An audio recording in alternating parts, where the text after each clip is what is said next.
A man found a blindfolded bobcat kitten, and the note on its neck broke everyone's heart. At first he thought it was just cruelty, some twisted prank in the middle of the snow. But when he read the message, everything changed. Because this kitten wasn't just abandoned, it was a warning. The man who took it in had no idea what kind of danger was about to close in on his doorstep, or the dark secret that tiny animal carried with it. Every step closer to the truth pulled him into a world of betrayal, violence, and a fight for survival he never asked for. But one question haunted him most of all: who left the note? And what price will he pay for protecting the life tied to it? Before we dive in, drop a quick hello in the comments. Maybe your name, maybe your city. Every reply reminds me this isn't just my voice, but our space. The bitter Wyoming wind howled through the snow-laden pines as Clint Mercer trudged along his usual path, his weathered boots crunching through the fresh powder. At 48 years old, his broad shoulders remained strong despite the weight of solitude he carried. The morning sun cast long shadows across the pristine white landscape, and his breath came out in visible puffs in the frigid air. He adjusted, the empty pack on his shoulder, meant for gathering firewood, when an unusual sound caught his attention. Among the whispers of wind through bare branches came a weak, plaintive cry. Clint stopped, his experienced ears trying to pinpoint the source. There it was again, barely audible, but unmistakably, the sound of distress. Following the noise, he veered off his path, pushing through snow-heavy brush until he reached a small clearing. What he found there made his heart skip a beat. A tiny bundle of spotted fur lay half buried in the snow, weakly moving as Clint drew closer. His eyes widened in recognition. It was a bobcat kitten, no more than a few months old, but something was terribly wrong. A cloth was tied around its eyes, and its small body shivered violently in the cold. "What in the world?" Clint muttered, kneeling beside the creature. His calloused hands hovered uncertainly over the trembling form. The kitten made another pitiful sound, turning its blindfolded face toward the sound of his voice, with gentle fingers that belied their rough appearance. Clint carefully brushed away the snow covering the animal. That's when he noticed the paper, rolled tightly and tied with string around the kitten's neck. His frown deepened as he delicately untied it, making sure not to frighten the already terrified creature. The note was written in hasty, jagged letters that spoke of deep emotion. "She doesn't deserve what I did. Please forgive her." Clint read the words twice, then a third time, feeling an uncomfortable tightness in his chest.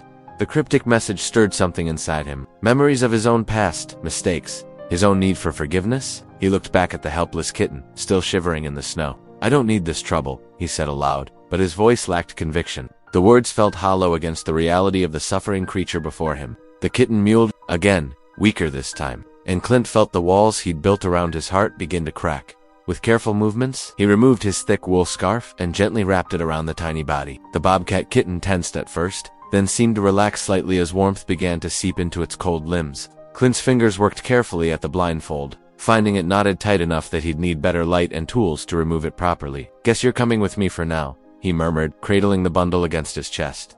The kitten, perhaps sensing his warmth and gentle handling, pressed closer to him. "Just until you're strong enough," he added firmly, trying to convince himself this was only temporary. As he turned back toward his cabin, the weight of the small life in his arms felt far heavier than it should. 5 years he'd spent in these woods, carefully avoiding any responsibilities beyond his own survival. 5 years of crafting beautiful things from wood while letting his own heart remain as uncarved as a raw log. The wind picked up, driving bitter cold through his layers of clothing, reminding him of the urgency of the situation.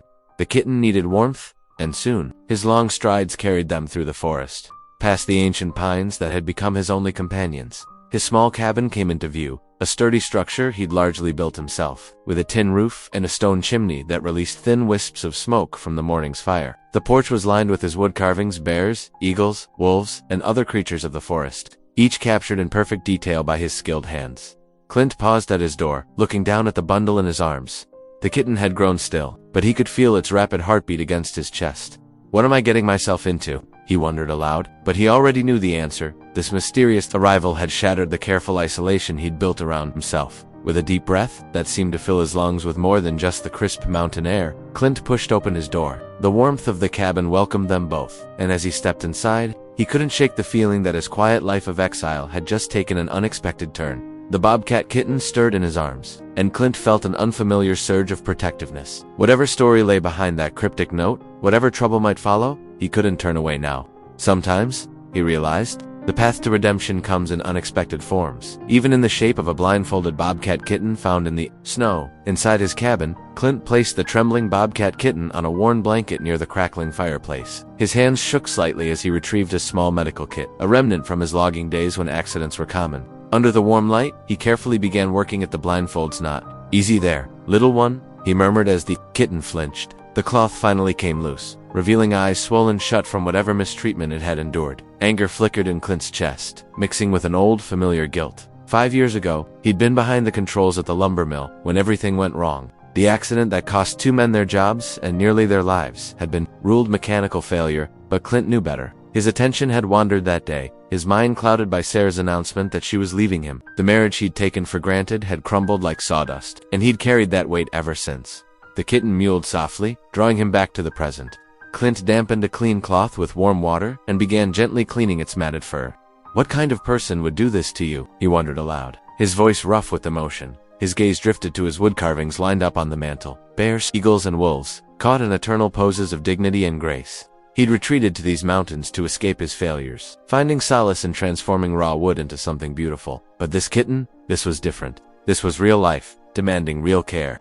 "Can't keep you," he said firmly, though his gentle hands betrayed his words as he checked the kitten. "For injuries, woods are full of predators. Mountain lions, wolves, no place for a half-grown bobcat kit that can't fend for itself." The kitten's only response was to press closer to his warmth, its tiny body still trembling despite the fire's heat. Clint felt his resolve wavering.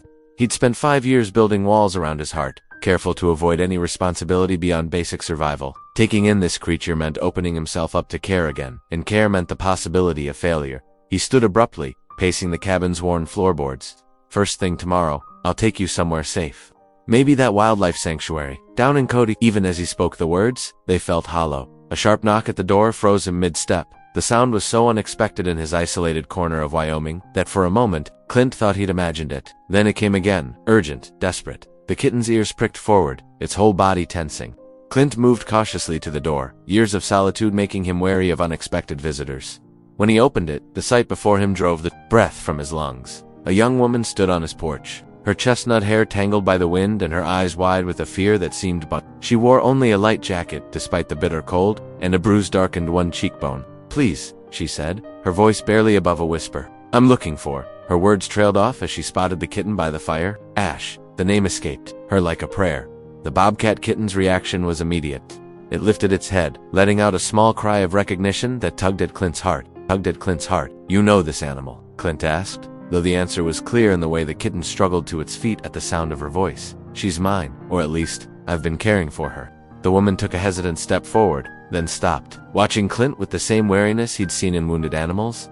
"I'm Rowena Hale. I've been searching these woods for 3 days." Clint studied her carefully. There was more to her story. He could see it in the way she held herself, in the fear that seemed to radiate from her very being. But there was also something else, a fierce determination that reminded him of the bobcat kit's will to survive. "Come in," he said, stepping aside. "You look half frozen." Rowena entered cautiously, but as soon as she was inside, she rushed to the kitten. Ash responded immediately to her touch, pressing against her hands and purring weakly. The reunion brought unexpected moisture to Clint's eyes, which he quickly blinked away. "I found her in the snow," he explained, closing the door against the cold. There was a note. He retrieved the paper from his pocket, watching as Rowena's face paled at the sight of it.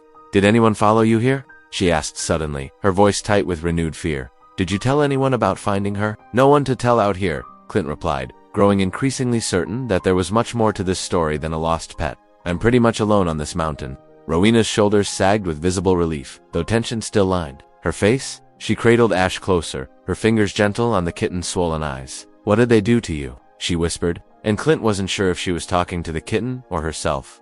The firelight cast dancing shadows across Rowena's face as she cradled Ash, her fingers trembling slightly as they stroked the kitten's fur. Clint could see her struggling with some internal decision, fear and desperation warring in her expression. "My brother Travis," she began, then stopped, swallowing hard.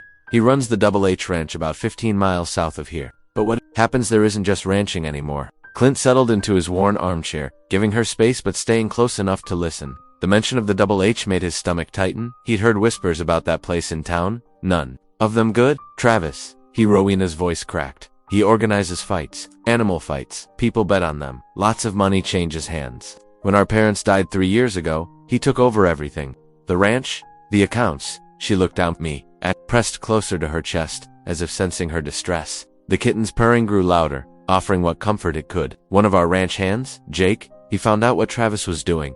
He tried to help me, tried to save some of the animals." Her fingers brushed the note that still lay on the table between them. That's his handwriting.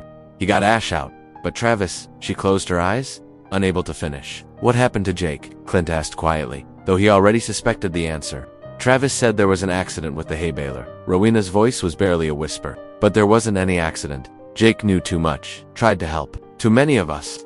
The note, it was his way of saying goodbye, of asking forgiveness for not being able to do more. Clint leaned forward, his weathered hands clasped together. His instincts screamed at him to stay out of it, to protect the peaceful solitude he'd built here. But looking at Rowena's bruised face, at the way she protectively held the injured kitten, he felt something crack in the walls he'd built around his heart. Your brother? He said carefully. He's looking for you both. Rowena nodded, fear flickering across her face. Travis doesn't let anything go. Not animals, not money, and especially not me. I'm his sister, his property. In his mind, he'll keep searching until he finds us. And if he does, Ash will go back into the fighting rings. Her voice hardened with determination, and I'll go back to being Travis's puppet, smiling at his business partners while he trailed off. Her hand unconsciously touching the bruise on her cheek. The fire crackled in the silence that followed. Outside, the wind howled through the pines, a lonely sound that seemed to emphasize the isolation of Clint's cabin. He'd chosen this life of solitude after his own failures. The accident at the lumber mill that had cost 3 men their jobs, the collapse of his marriage, the drinking that followed. He'd come here to escape responsibility, to ensure he could never again fail someone who depended on him. But now, watching Rowena comfort the injured kitten, he realized that sometimes, responsibility chose you, whether you wanted it or not. How many others? He asked. How many animals does he keep for these fights? Too many. Rowena's eyes filled with tears. The barn behind the main house, it's full of cages. Dogs, cats, even bears sometimes. They train them to be vicious, starve them until they're desperate enough to fight anything. The betting crowds love it. Rich men from all over the state come to watch, to place their bets. Clint stood, moving to stoke the fire. The flames leaped higher, casting more warmth into the room, but they couldn't chase away the chill that had settled in his bones at Rowena's words. If I go back, she continued, her voice stronger now, I'll never get another chance to leave. Travis will make sure of that. And Ash, she looked down at the kitten, who had finally drifted into an exhausted sleep in her arms. Ash won't survive another fight. She's too gentle, too trusting, just like Jake was. The mention of Jake's name seemed to hang in the air. Between them, a reminder of what happened to those who dared to stand against Travis Hale. Clint felt the weight of the moment, the gravity of the choice before him. He could turn them away, return to his safe solitude, or he could help, knowing it might cost him everything he'd built here. Clint rubbed his jaw, the decision weighing heavy on his conscience. You can stay tonight, both of you. His voice was gruff but kind. There's a spare room upstairs. Relief flooded Rowena's face. Thank you, she whispered, clutching Ash closer. The cabin settled into an uneasy quiet as night fell. Clint stoked the fire one last time, watching the flames dance while Rowena slept upstairs. The kitten had curled up beside her, both finally finding some peace in the warmth of the cabin. Around midnight, the crunch of tires on snow broke the silence. Clint's head snapped up, his body tensing. Headlights swept across the cabin walls, followed by the sound of car doors slamming. Rowena, a man's voice boomed through the darkness. We know you're in there. Bring out that cat, and nobody needs to get hurt. Clint moved silently to the window, keeping to the shadows. 3 men stood in his yard, their breath visible in the cold night air. Each carried a flashlight, and he caught the glint of something else. Gunn's footsteps creaked on the stairs. Behind him, Rowena appeared, face pale but determined, Ash trembling in her arms. Travis sent them, she whispered. I recognized their voices, Dean and the Carson brothers. Get back upstairs, Clint ordered quietly. Lock the door. Don't come out until I call you, but go now. The pounding on the door started as Rowena disappeared upstairs. Last chance, old man, one of the men shouted. Don't make this harder than it needs to be. Clint moved through the darkness with practiced ease, grabbing his coat and boots. He knew these woods, knew every tree and shadow. These men didn't. The first window shattered, just as he finished lacing his boots. Glass tinkled across the floor as a flashlight beam swept through the opening. Clint was already moving, staying low, making his way to the back door. Check the upstairs. One of the men commanded. Dean, circle around back. Clint slipped out into the night, the cold air biting at his face. The snow would work to his advantage. Fresh powder meant clear tracks, and these men weren't smart enough to cover theirs. He circled wide through the trees, using the darkness as cover. The man called Dean was easy to spot. Flashlight beam, swinging wildly as he approached the back door. Clint waited until he passed, then moved in behind him. Years of handling timber had made Clint stronger than he looked. Dean never saw the blow coming. One quick strike, and the man crumpled silently into the snow. Inside, he heard furniture crashing as the other 2 searched the cabin. Rowena's scream pierced the night. They'd found the upstairs room. Clint grabbed Dean's flashlight and gun, then circled back to the front. The men's truck sat idling, headlights illuminating the cabin's entrance. Perfect. He aimed the flashlight at the cabin's front windows and clicked it on and off 3 times, the universal signal of a partner trying to communicate. As he hoped, one of the men appeared at the window. Dean, you see something? Clint clicked the light again, then swept it toward the trees to the east. The man took the bait. Mike, check the trees. I think Dean spotted something. Footsteps thundered down the cabin stairs. Clint waited until both men emerged, then clicked the flashlight one more time from a different position. They turned, confused, weapons raised. Dean, Mike called out. Where are you? Clint's voice came from the darkness.com, and deadly serious. Dean's taking a nap. You boys have 10 seconds to get in that truck and leave. After that, things get complicated. There's 2 of us, and 1 of you, old man. True, Clint agreed, but I've got Dean's gun, and you're both standing in the open, nice and bright in those headlights. Want to test your luck? The men hesitated, finally realizing their vulnerable position. Clint could almost see their minds working, wondering if the money Travis offered was worth the risk. 5 seconds, he warned. They broke, scrambling for the truck. The engine roared as they spun the vehicle around, spraying snow in their haste to escape. They didn't even stop to collect their fallen companion. Clint waited until the taillights disappeared before returning to Dean. The man was starting to stir. Clint zip-tied his hands and feet with cables from his workshop, then dragged him into the shed and locked the door. Rowena, he called out, entering the cabin. It's clear. She appeared at the top of the stairs, Ash still protected in her arms. Her eyes widened as she took in the overturned furniture, the broken window, the new hardness in Clint's expression. You fought them off. Her voice held a mixture of awe and disbelief. Didn't fight much, he replied, already moving to board up the broken window. Just reminded them that city boys shouldn't play games in the dark woods. He paused, looking at her directly. But they'll be back, with more men next time. Travis won't let this go. Rowena descended the stairs slowly, taking in the scene. I've never seen anyone stand up to them before. Not since Jake. She studied Clint with new eyes, seeing past the quiet woodcarver to something stronger. Something that had been dormant but not dead. Help me with this plywood, he said, changing the subject. But as they worked together to secure the cabin, something had shifted between them. Rowena no longer saw him as just a refuge, a temporary shelter from the storm. And Clint, despite his best efforts to remain detached, knew he had crossed a line tonight. One that would lead him back into a world of consequences and complications he'd tried so hard to leave behind. After securing the cabin, Clint stoked the wood stove while Rowena sat at his rough-hewn kitchen table, her trembling hands wrapped around a mug of hot coffee. Ash curled in her lap, finally sleeping peacefully. The kitten's gentle purring was the only sound breaking the tense silence. That note you found with Ash, Rowena began, her voice barely above a whisper. Jake wrote it. He was our ranch foreman. She traced the rim of her mug with one finger. He tried to help me, tried to stop what Travis was doing. Now he's gone. Clint pulled up a chair, the wooden legs scraping against the floorboards. Gone. Travis said it was an accident, that Jake fell into one of the ravines while checking fence lines. Rowena's eyes filled with tears. But I know better. Jake discovered what Travis was really using the Wildcats for. Using them for what? Clint asked, though something in his gut told him he wouldn't like the answer.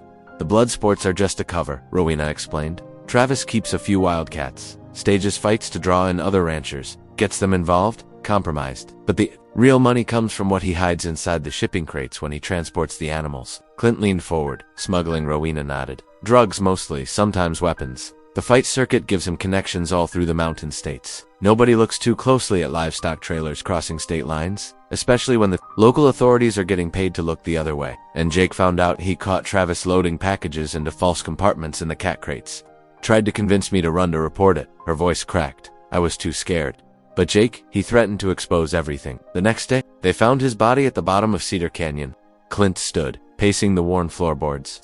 The pieces were falling into place. The mysterious note. The brutalized kitten. Travis's desperation to get it back. The kitten was Jake's last attempt to get proof out. To save you. Yes, Rowena stroked Ash's fur. He knew Travis was planning a big shipment, bigger than anything before. He must have grabbed Ash and the documentation, tried to get them somewhere safe.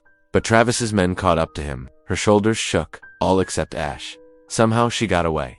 And found her way to my cabin, Clint finished. The randomness of that encounter suddenly felt like anything but chance. Travis has most of the neighboring ranches involved now, Rowena continued. They're all trapped either by greed or blackmail. The ones who resist? She didn't need to finish the thought. Clint studied her face in the lamplight, seeing the weight of years of silence and fear. How many shipments? How big is this operation? At least 2 or 3 per month. Each crate can hold hundreds of thousands in product. Travis has contacts in Canada, Mexico. She shuddered. I've overheard things.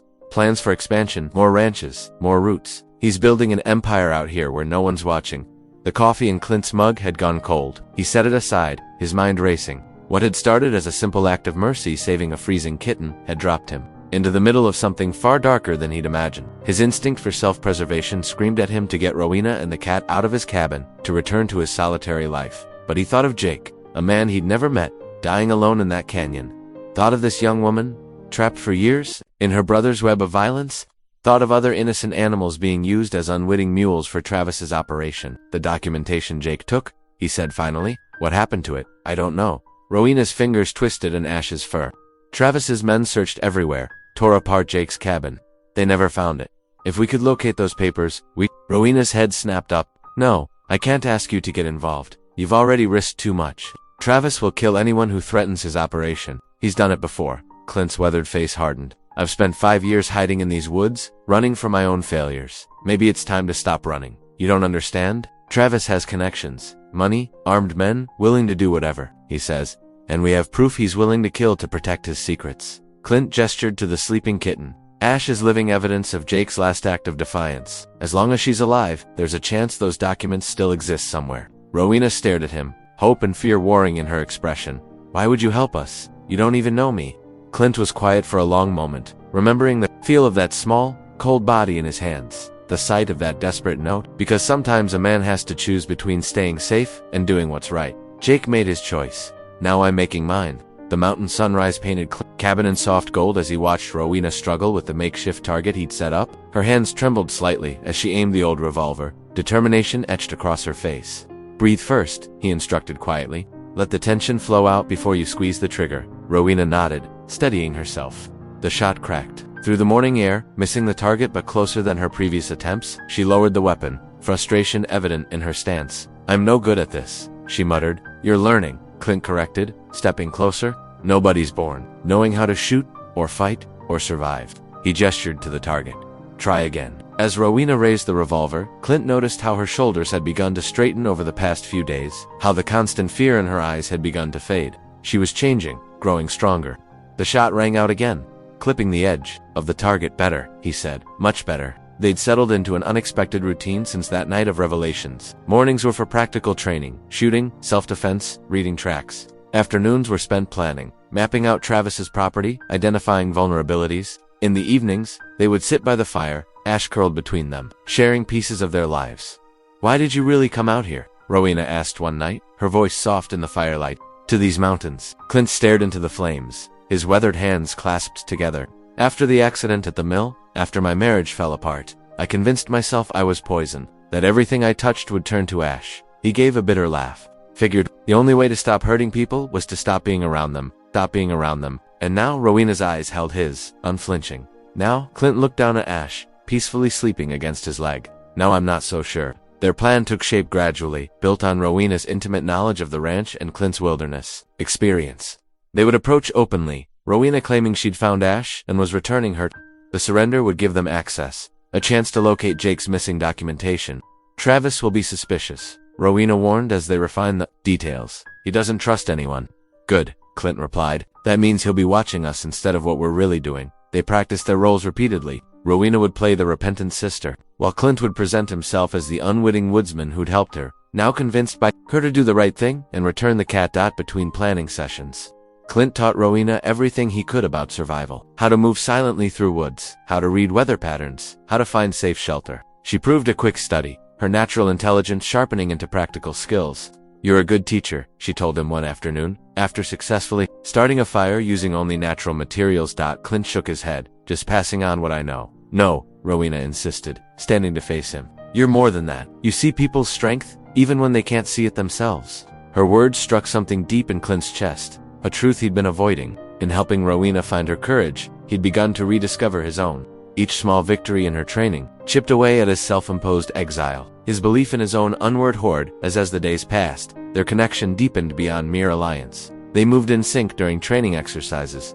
anticipated each other's thoughts during planning sessions. Clint found himself noticing the way sunlight caught her hair, how her rare smile transformed her entire face. Rowena, in turn, saw past his gruff exterior to the profound gentleness with which he treated Ash, the quiet strength that had nothing to do with physical power. One evening, as they sat checking their supplies, Rowena suddenly asked, Are you afraid? Clint paused, considering of Travis, of what might happen, of trying again, of letting someone trust you. The question hung in the air between them. Clint looked at her, really looked at her, this young woman who'd endured years of abuse but still found the courage to fight back, to believe in better things.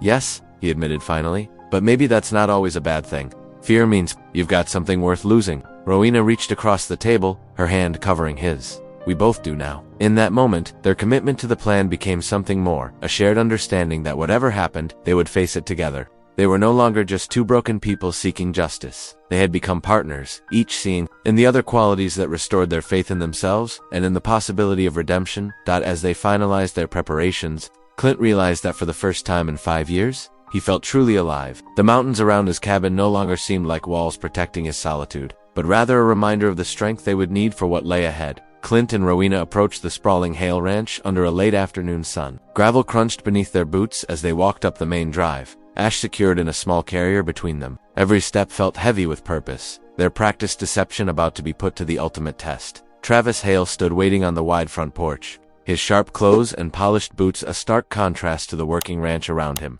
His smile was all predator as he watched them approach. Well, my wayward sister returns. Travis's voice carried across the yard, smooth as oil on water. And she's brought a friend. Rowena clutched the carrier tighter, her knuckles white but her voice steady. I found her, Travis. I'm bringing her back where she belongs. The hidden recording device pressed against Clint's chest beneath his worn flannel shirt, ready to capture every word. He played his part, shifting uncomfortably like a man out of his element. Mr. Hale, Clint said, touching the brim of his hat. Your sister convinced me this was the right thing to do. Travis descended the porch steps with careful precision, each movement calculated. Did she now? And what exactly did my dear sister tell you about our situation? Only that there was a misunderstanding about the cat, Clint replied, keeping his voice gruff but uncertain. Said it meant a lot to the ranch's breeding program. A sharp laugh escaped Travis. Breeding program? Is that what she called it? He circled them slowly, like a wolf sizing up prey. Come inside. We should discuss this properly. The interior of the ranch house spoke of old money turned corrupt, expensive furniture coated in a fine layer of dust. Family photos where the frames had begun to tarnish. Travis led them into his study, where several other ranchers were already gathered. Gentlemen, Travis announced, my sister has made a wise decision today. Perhaps now we can return to business as usual. The ranchers shifted nervously, eyeing Clint with suspicion. One of them, a heavy-set man with a silver mustache, cleared his throat. This the fella who was causing trouble? Not anymore, Travis said smoothly. Mr. Mercer here has seen reason, haven't you? Clint ducked his head, playing the part of a chastened man. Just want to put this behind us, sir. Travis's grin widened as he poured himself a drink. The afternoon sun slanted through Venetian blinds, casting prison bar shadows across the room. You see, gentlemen, this is why our arrangement works so well. Everyone eventually understands their place. The recording device captured every word as Travis launched into an explanation of his operation, his arrogance making him careless. He detailed the way they used the Wildcats as cover for their real smuggling business, how they manipulated county records and bribed local officials. Rowena stood silent beside Clint, her presence a steady anchor as they gathered the evidence. They needed every now and then. Ash would make a small sound from the carrier, and Travis would smile that terrible smile. The beauty of it, Travis continued, warming to his audience, is how simple it all is. Who's going to question a few exotic animals being moved between ranches? The paperwork's clean, the officials are paid, and everyone profits. One of the ranchers laughed nervously. Except them that try to interfere. Right, Travis? Exactly. Travis's eyes locked onto Rowena, like that unfortunate ranch hand who got too curious. What was his name again? Sister Jake? Clint felt Rowena tense beside him, but she didn't rise to the bait. They had their confession. Travis had revealed enough to bury himself and his entire operation. Now they just needed to maintain their facade long enough to leave safely. Well, Clint said, affecting weariness, we've brought back what belongs to you. Suppose we should be going now. Hold on. Travis raised his glass. This calls for a celebration. You're both part of the family business now, after all. The words carried a weight of menace that made Clint's skin crawl, but they'd achieved what they came for. The recording device had captured everything they needed. Travis's own arrogance had led him to incriminate himself completely, giving them the evidence necessary to bring his entire operation crashing down. For a moment, standing in that study with afternoon light painting shadows on the walls, it seemed they had succeeded. Their careful planning, their practiced deception, had worked perfectly.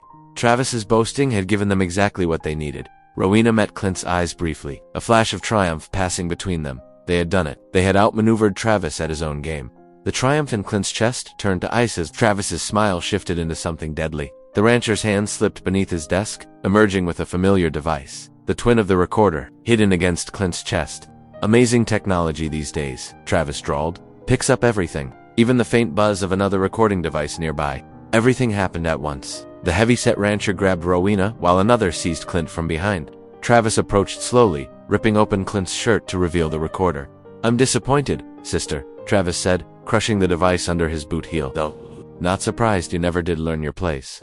They were dragged outside, through the golden afternoon light that now felt like a cruel mockery. Ash yowled from inside the carrier as one of Travis's men snatched it up. The little bobcat's cries echoed across the ranch yard as they were forced toward an old barn that stood separate from the main buildings. "You know," Travis mused as they walked, "I've been meaning to clear this old structure anyway. Insurance would cover a tragic accident." The barn's interior was thick with dust and ancient hay, the wood dried to perfection by years of Wyoming. Son Travis's men threw them roughly inside, sending Clint sprawling onto the straw-covered floor. The carrier containing Ash was tossed in after them, skidding across the wooden planks. "Goodbye, sister dear," Travis called from the doorway. "You should have stayed in your cage like a good girl." The heavy doors slammed shut. The sound of a chain being wrapped around the handles echoed through the barn. Clint scrambled to his feet, helping Rowena up as the first whiff of smoke reached them. "The windows," he gasped, but even as they ran to check, they found them boarded over with heavy planks. Through the cracks, they could see Travis's men splashing accelerant around the barn's base. The first flames licked up the outside. Walls with frightening speed, the old wood, dry as kindling, caught immediately. Smoke began pouring through every crack and seam in the barn's construction. "Stay low," Clint ordered, pulling his shirt over his mouth. The heat was already becoming intense. The air thick and acrid. He searched desperately for any way out, but Travis had planned this well. Every exit was sealed. A thunderous crack split the air as one of the support beams, weakened by the fire, began to give way. Clint saw it falling and reacted without thinking, throwing himself over Rowena as burning timber crashed down beside them, sending up a shower of sparks. "Clint," Rowena coughed his name, clutching at his arms. The smoke was getting worse, making it hard to think, hard to breathe. The roar of the fire seemed to fill the world. Through the chaos, they heard Ash's determined yowls. The little bobcat had been working at the carrier's latch with desperate determination, and now finally broke free. Instead of trying to hide, Ash raced straight for a small gap where the barn wall met the ground, a space they'd been too big to consider. The kitten clawed and squeezed through the opening, disappearing into the smoke outside. Seconds later, they heard Travis's startled shout of pain. "The little beast shredded my leg." Travis's voice was more outraged than pained. "Somebody grab it." The distraction was brief but crucial. In the confusion, the men outside shifted their attention away from the barn. Clint heard their heavy boots moving away, chasing after Ash. "Here," Rowena pointed to where Ash had escaped. The gap was small, but the fire was eating away at the wood. Together, they began kicking at the weakened boards, desperately trying to widen the opening. The heat was becoming unbearable. Sweat poured down their faces, and every breath felt like swallowing fire. Above them, more beams groaned ominously. They didn't have much time. "Almost there?" Clint gasped, delivering another kick. The board splintered further, and Rowena managed to wrench it partly away. The gap was wider now, maybe just wide enough. "You first," Clint ordered, helping Rowena squeeze through the space. She emerged on the other side, coughing but alive. Clint began to follow, the rough wood tearing at his clothes as he forced his broader frame through the gap. Just as he made it, outside, another support beam gave way behind him with a deafening crash. They stumbled away from the inferno, gulping the clean air gratefully. In the distance, they could still hear Travis and his men cursing as they searched for Ash. The little bobcat had bought them the precious moments they needed to escape. Now, the barn blazed against the darkening sky, a funeral pyre for Travis's carefully constructed schemes. Though they'd lost the recording, they'd kept their lives thanks to a wild creature's loyalty and courage. Rowena grabbed Clint's arm, pulling him toward the cover of nearby trees. They needed to move quickly, before Travis realized his murder plan had failed. As they ran, a small gray shape darted out of the underbrush to join them, Ash. Returning to the humans he'd chosen to protect, smoke stung Clint's eyes as he watched. Travis emerged from behind the burning barn, his face twisted with rage. The recording might be lost, but Clint wasn't about to let Travis escape justice. Not after everything he'd done. "You're finished, Travis," Clint called out, his voice hoarse. "From the smoke, your operation, your control over Rowena, all of it ends tonight." Travis sneered, his clean-cut appearance now disheveled, a bloody scratch from Ash marking his face. "You're nothing but a broken-down logger who couldn't even keep his own life together. You think you can stop me?" The words hit their mark. But Clint stood his ground. The old shame tried to surface, but he pushed it away. He wasn't that man anymore. Travis charged first, throwing a wild punch that Clint barely dodged. The bigger man's momentum carried him forward, and Clint drove his knee up, catching Travis in the stomach. They crashed together onto the ground, rolling in the dirt as the barn blazed behind them. Rowena's voice cut through the chaos. "I've called the sheriff. They're coming. Travis." Travis roared in fury, redoubling his attack. His fist connected with Clint's jaw, sending stars exploding across his vision. But Clint had spent years working timber, and his body remembered that strength. He caught Travis's next punch and twisted, using the man's own weight against him. They grappled in the dirt, trading brutal blows. Travis fought with the desperate fury of a man watching his empire crumble, while Clint's determination was fueled by every mark he'd seen on Rowena, every tremor in her voice when she spoke of her brother's cruelty. The heat from the burning barn intensified as another section collapsed, sending a shower of burning debris around them. Clint felt the sting of burns, but he didn't let go. He couldn't, not with so much at stake. "Confess," Clint demanded, driving his fist into Travis's ribs. "Tell the truth about what you've done." Travis spat blood, trying to break free.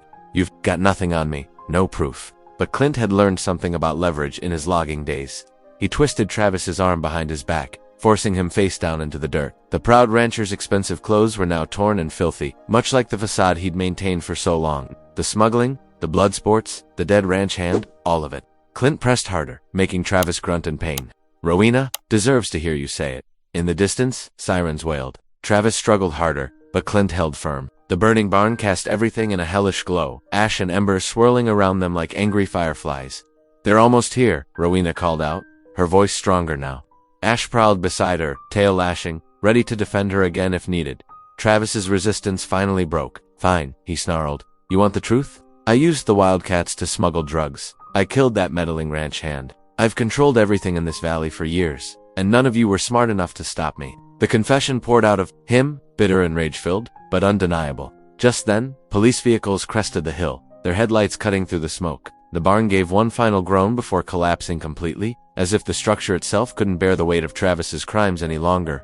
Sheriff's deputies swarmed the scene, taking control of Travis as Clint stepped back, his body aching. From the fight, Rowena rushed to his side, supporting him as they watched her brother being led away in handcuffs, still shouting threats and accusations. "It's really over," Rowena whispered, disbelief and relief mixing in her voice. Ash wound around their legs, purring loudly enough to be heard over the chaos. The local fire department arrived to contain the barn fire, their hoses drowning the last of the flames. In the growing pool of emergency lights, Clint could see the bruises forming on his knuckles, feel the burns and cuts from the fight. But standing there with Rowena, watching Travis being driven away, he knew every mark had been worth it. Justice had come at last, not through careful plans or hidden recordings, but through raw determination and the courage to stand up against cruelty. The truth had finally broken free, like a wild thing refusing to be caged any longer. In the days following Travis's arrest, the full scope of his criminal empire unraveled like a poorly knitted sweater. Local newspapers ran story after story about the corrupt network of ranchers and officials who had enabled his operation. The headlines painted a picture that grew darker with each revelation. Smuggling routes hidden behind legitimate cattle, Drive's blood sport gambling that had claimed both animal and human lives, and a web of intimidation that had kept an entire community silent. Clint watched it all unfold from the quiet sanctuary of his cabin, where Rowena had chosen to stay. The decision hadn't required lengthy discussions or dramatic declarations. It had happened naturally, like the way morning fog lifts from a valley gradually, then all at once. "I could get my own place in town," Rowena had offered one evening, her hands wrapped around a mug of coffee on his porch. "Now that Travis's assets are frozen, I'll have access to my portion of the family estate." Clint had looked at her then, really looked at her. The shadows under her eyes had faded, and her shoulders no longer carried the weight of constant fear. She was stronger now, capable of standing entirely on her own. That's exactly why he felt comfortable saying what he did next. "You could," he agreed, his voice rough but gentle, "or you could stay. Not because you need to, but because you want to." Ash, who had grown sleek and confident in the weeks since their ordeal, chose that moment to leap onto the porch railing between them. The Bobcat Kitten had healed completely, though he still bore a small scar above his left eye, a reminder of darker days that somehow made his current happiness more profound. More profound. Rowena smiled, reaching out to scratch behind Ash's tufted ears. "I do want to," she said simply. "This feels like home now." The investigation into Travis's operations continued through the summer. Rowena testified against her brother, her voice steady as she detailed years of abuse and manipulation. Clint sat in the courtroom behind her, his presence a silent pillar of support. When Travis was sentenced to 20 years in prison, Rowena didn't cry. She stood straight-backed and calm, finally free of her brother's shadow.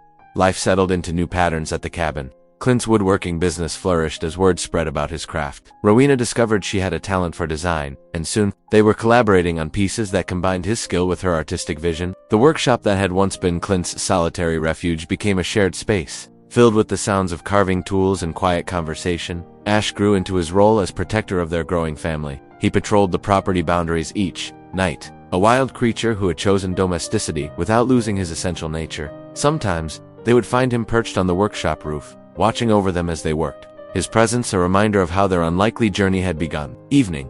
As summer faded into autumn, Clint found Rowena standing by the fence where they had first confronted Travis's men. The memory of that night felt distant now, like a story from someone else's life. "I never thought I'd find peace here," she said as he joined her. "After everything Travis did, everything he took from me, I didn't think I could trust anyone again." Clint nodded, understanding completely. "I know what you mean. After the accident at the mill, after my marriage fell apart, I thought isolation was the answer. Figured if I kept everyone at arm's length, I couldn't hurt anyone else." "We were both wrong," Rowena said softly. She reached for his hand, her fingers intertwining with his.